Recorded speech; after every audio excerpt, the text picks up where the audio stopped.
मित्रों, कनपुरिया खबर इस समय मौजूद है फाइनली जेके मिलेनियम स्कूल अकबरपुर कानपुर देहात में। कुछ देर पहले आप देख रहे थे पुलिस लाइन में जिस आर्मी बैंड की बच्चों ने परफॉर्मेंस दी, वो इसी विद्यालय का बैंड था। बहुत ही तरन्नुम के साथ बहुत ही अच्छा धमाकेदार प्रस्तुति थी। सभी लोगों ने उसकी सराहना की है। विद्यालय के हेड ऑफ संस्थापक इस समय मौजूद है हमारे सामने, हम बात करेंगे। सर, कनपुरिया खबर में बहुत बहुत स्वागत है आपका। सबसे पहले अपना नाम बताएं। मुझे इंद्रपाल सिंह सेंगर कहते हैं और मैं शिक्षा क्षेत्र से 1975 से जुड़ा हुआ हूँ। जी, इस विद्यालय की स्थापना कब हुई? इस विद्यालय की स्थापना 2016 में। और इसकी शाखाएं भी चलती हैं कानपुर नगर क्षेत्र में, जरा बता दें कहाँ? हाँ, कानपुर नगर में सबसे हमारी जो फर्स्ट हमने रिटायरमेंट के बाद इंस्टीट्यूशन स्टार्ट किया था वो जेके किड्स ड्रीमलैंड पब्लिक स्कूल के नाम से है, गुरुदेव के पास 11 नंबर क्रॉसिंग। और दूसरा उसी से सटा हुआ, ये हमारी 1 से लेकर के और 8 तक ब्रांच है। दूसरा इसी के साथ जो विद्यालय है वो जेके स्ट्रॉबेरी, जिसमें नर्सरी, प्री प्राइमरी, नर्सरी से लेकर के और अपर केजी तक है। शेखर साहब, आपने आज़ादी के पहले का भी उजाला देखा है, आज़ादी के पहले का अंधेरा और आज़ादी के बाद का उजाला। तो निश्चित रूप से आपके अनुभवों से हमारे हजारों दर्शक भी लाभान्वित होंगे, आपको देख रहे हैं। तो एक बार पहले गणतंत्र दिवस पर हाथ उठाकर सभी को शुभकामनाएं दे दें। गणतंत्र दिवस की हार्दिक शुभकामनाएं समस्त जनता को। ये शिक्षा लाइन में रिटायर होने के बाद लोग व्यापार में घुसते हैं या तीर्थ यात्रा पर निकल जाते हैं, लेकिन एक शिक्षा लाइन में आपने कैसे पदार्पण किया, क्या कहा? मैं जैसा मैंने आपसे अभी अर्ज किया कि मैं 1975 से शिक्षा क्षेत्र से जुड़ा हुआ हूँ। पहले मैंने ग्वालियर में रेजिडेंशियल स्कूल इस्टेब्लिश किया, बहाई फेथ का, जिसका लोटस टेम्पल दिल्ली में बना हुआ है। डकॉइट प्रॉब्लम की वजह से वो विद्यालय बंद हो चुका था, उसको पुनः स्टार्ट करने का हमें सौभाग्य प्राप्त हुआ। वहाँ मैं 6 साल मैंने वहाँ पर जॉब किया। उसके बाद हमको दूसरा बहाई स्कूल अरुणाचल प्रदेश में सेटअप करने के लिए चैलेंज दिया गया। उस चैलेंज को मैंने स्वीकार नहीं किया। उसके पीछे कारण था कि तब तक मेरी 4 बेटियां हो चुकी थी। अरुणाचल प्रदेश हमारे लिए बिल्कुल नई जगह होती। यहाँ तो डकॉइट्स के बीच में हमने सरवाइव किया, इस्टेब्लिश किया, लेकिन वहाँ की बोली भाषा किसी से परिचित नहीं था। तो मुझे ऐसा फील हुआ कि अगर मेरे साथ किसी तरह की दुर्घटना हो गई तो मेरी बेटियों की शिक्षा बर्बाद हो जाएगी। इसलिए मैंने नेशनल असेंबली को अपना रेजिग्नेशन दे दिया। तत्पश्चात मैं वहाँ से सीधे कानपुर आ गया, क्योंकि अगर मैं गांव में पहुँच जाता, जो कि मेरा इटावा ज़िले में बिधूना तहसील है, वहाँ का मैं बासिंदा हूँ परमानेंट, तो मैंने सोचा, क्योंकि देहात में उस समय तक गर्ल्स एजुकेशन का मामला बिल्कुल नकारात्मक था, ये सोच करके मैं कानपुर आ गया था। कानपुर में 1983 में आया और 1984 में मैंने उत्तर प्रदेश माध्यमिक शिक्षा आयोग का गठन हुआ और उसमें फर्स्ट बैच का मैं प्रिंसिपल हूँ।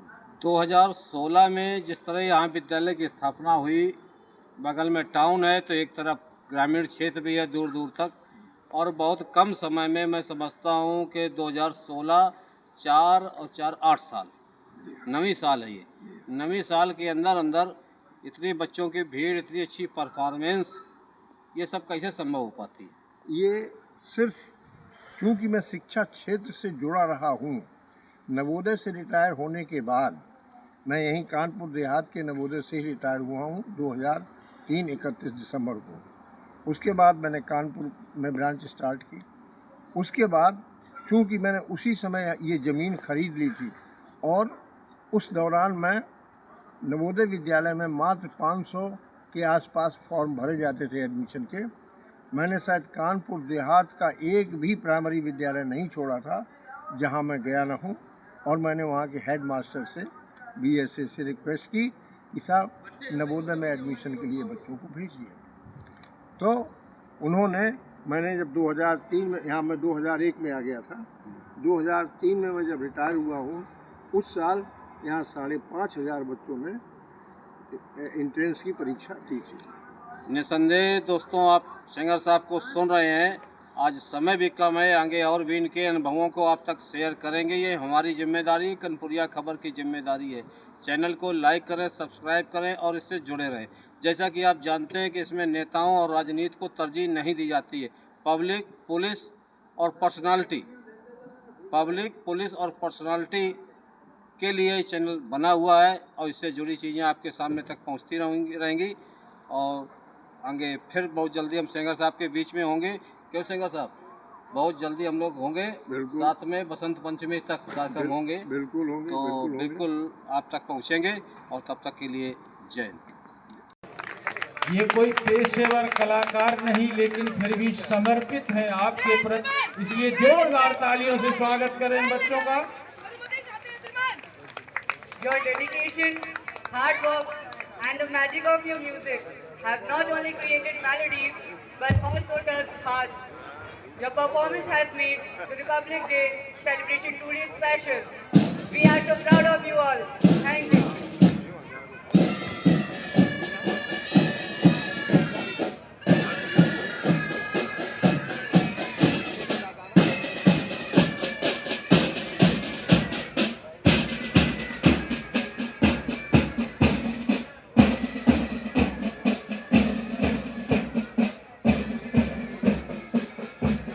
जेके मिलेनियम स्कूल में आज के इस कार्यक्रम के चीफ गेस्ट हमारे साथ मौजूद हैं। अभी आप यहाँ के ओनर से बात कर रहे थे और इसके बाद अब चीफ गेस्ट जो इस कार्यक्रम के हैं, क्या नाम सर आपका? आरपी सिंह। आरपी सिंह जी, कनपुरिया खबर में आपका बहुत बहुत स्वागत है।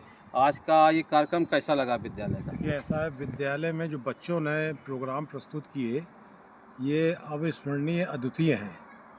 बच्चे छोटे जितने थे और इतनी सर्दी में आकर के उन्होंने जो मार्शल आर्ट का, डांस का, गाने का और राष्ट्रगीत का जो विभिन्न कार्यक्रम प्रस्तुत किए वो अद्वितीय थे। ऐसे कल्पना से परे हैं। जो इसमें शामिल हो सकता है या हुआ है वही कल्पना कर सकता है कितने अच्छे थे। मित्रों, ये वो व्यक्ति हैं जो टेक्सटाइल लाइन से रिटायरमेंट होने के बाद पब्लिक को अपनी सेवाएं दे रहे हैं, जनसेवा में कीर्तिमान स्थापित कर रहे हैं।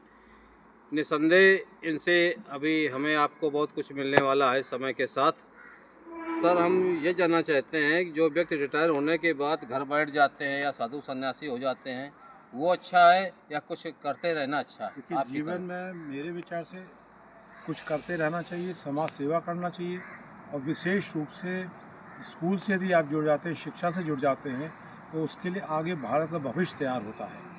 उससे एक जनरेशन अच्छी बनती है और आपका भी मन लगा रहता है। आपके मतलब शारीरिक, मानसिक आपकी खुद ही कसरतें होती रहती हैं। इसलिए घर बैठना नहीं चाहिए, आदमी को कुछ ना कुछ करते ही रहना चाहिए। समाज सेवा भी शिक्षा के क्षेत्र में करे तो बहुत अच्छा है। देश दुनिया के लोग आपको देख रहे हैं, तो चलते चलते कुछ दो शब्द ऐसे आप बोल दें नए साल की शुभकामनाएं देते हुए गणतंत्र दिवस की। देखिए, मेरे भारतवासियों को गणतंत्र दिवस की शुभकामनाएं, आपको भी शुभकामनाएं। और सिंगर साहब और मिलेनियम स्कूल के जो चेयरमैन डायरेक्टर हैं उनको बहुत बहुत शुभकामनाएं कि उन्होंने मुझे सम्मान दिया। मैं तो इस लायक समझता नहीं हूँ कि सम्मान लायक हूँ, पर डायरेक्टर साहब, चेयरमैन साहब ने दिया, उसके लिए बहुत बहुत धन्यवाद। मैं आभारी हूँ और भविष्य में भी जो भी सेवा जिस तरह होगी मैं समाज की करने का प्रयास करूँगा और करता रहूँगा। चलते चलते एक दो पंक्तियाँ याद आ गईं कि शील विनय आदर्श श्रेष्ठता, तार बिना झंकार नहीं है, शिक्षा क्या स्वर साध सकेगी यदि नैतिक आधार नहीं है। शिक्षा लाइन में समाज सेवा करनी है तो सबसे पहले आपका कार्यकलाप अच्छा होना चाहिए, आपका वक्तव्य अच्छा हो, आपकी लाइफ अच्छी हो, आपका एटीट्यूड अच्छा हो। बिल्कुल सही कह तभी कुछ संभव है। क्यों सर? बिल्कुल सही कह रहे हैं आप। और शिक्षा में देखिए ऐसा है कि बच्चों को संस्कृति, संस्कार सिखाना बहुत ज़रूरी है। और शिक्षण संस्थान ही एक ऐसे हैं कि उनसे ये सब चीज़ें, शिक्षा, संस्कार वगैरह सीखने को मिलते हैं। क्योंकि बच्चों को संस्कार सबसे पहले माँ बाप देते हैं, उसके बाद जो शिक्षक होते हैं वो स्कूल से मिलते हैं।